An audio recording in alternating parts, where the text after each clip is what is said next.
दोस्तों, आज हम बात करने वाले ऐसे ऐतिहासिक निर्णय के बारे में जिसका सीधा असर दो देशों के किसान, आम आदमी और अर्थव्यवस्था पर होने वाला है। भारत और न्यूजीलैंड के बीच हाल ही में एक बड़ा एग्रीमेंट फाइनल हुआ है। इस निर्णय से दोनों देशों के निर्यातकों के लिए दुनिया की सबसे बड़ी आबादी वाले बाजार तक पहुंचना आसान हो जाएगा और इसका सबसे बड़ा फायदा भारत के किसान और आम आदमी के जीवन में होने वाला है। तो आखिर वो निर्णय क्या है और क्या सच में उसका लाभ भारतीय किसानों को होगा, जानते हैं इस वीडियो के माध्यम से। नमस्कार किसान भाइयों, मैं मोनिका पालवी एग्रीको के हिंदी चैनल में आप सभी का स्वागत करती हूँ। भारत और न्यूजीलैंड के बीच एफटीए यानी कि free trade agreement deal final हो चुकी है। न्यूजीलैंड के प्रधानमंत्री क्रिस्टोफर लक्सन ने हाल ही में इसकी अनाउंसमेंट की। उन्होंने कहा कि इससे उनके निर्यातकों के लिए दुनिया की सबसे बड़ी आबादी वाले बाजार तक पहुंचना आसान हो जाएगा। इस डील से न्यूजीलैंड के एक्सपोर्ट्स को भारत में मिडिल क्लास तक आसान पहुंच मिलेगी। डील के तहत न्यूजीलैंड से भारत आने वाले 95% सामानों पर टैरिफ यानी आयात शुल्क या तो खत्म कर दिया गया है या काफी कम कर दिया गया है। इसमें आधे से ज्यादा प्रोडक्ट्स पहले दिन से ड्यूटी फ्री हो जाएंगे। इस समझौते का सीधा असर अभी आम आदमी भारतीय ग्राहकों की जेब पर पड़ेगा। न्यूजीलैंड से आने वाले ताजे फल, विशेष रूप से कीवी और सेब पर काफी कम टैक्स लगेगा।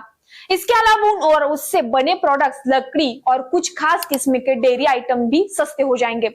न्यूजीलैंड सरकार के मुताबिक 50% से ज्यादा सामानों पर डे 1 यानी कि समझौते के पहले दिन से ही कोई ड्यूटी नहीं लगेगी।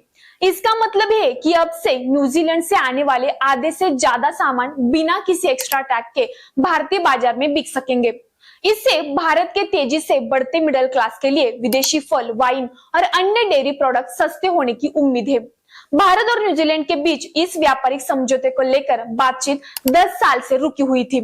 इसी साल मार्च में दोनों देशों ने दोबारा इस पर चर्चा शुरू की और महज 9 महीनों के भीतर इसे फाइनल कर लिया। इससे पहले भारत ने ऑस्ट्रेलिया और यूएई के साथ भी इसी तरह से समझौते किए थे, जिससे भारत की ग्लोबल ट्रेड पार्टनरशिप मजबूत हुई थी।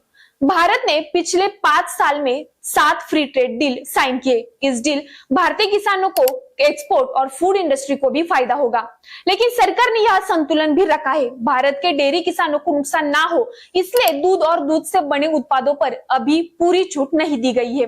यानी सरकार ने सस्ता इंपोर्ट भी किया है और अपने किसानों की सुरक्षा भी की है। यही वजह है कि इस डील को एक संतुलित और समझदारी भरा कदम माना जा रहा है। तो दोस्तों, अगली बार जब आप बाजार में जाएंगे और इन चीजों के दाम थोड़े कम लगे तो समझ जाइए कि इसके पीछे सिर्फ मौसम या पैदावार नहीं, बल्कि देश के बीच हुआ एक बड़ा आर्थिक फैसला भी काम कर रहा है। साथ ही आपको ये वीडियो कैसा लगा हमें कमेंट में जरूर बताएं और बाकी किसानों को भी भेजना ना भूलें। साथ ही में हमारे पालवी एग्रीको चैनल को सब्सक्राइब करना ना भूलें। धन्यवाद।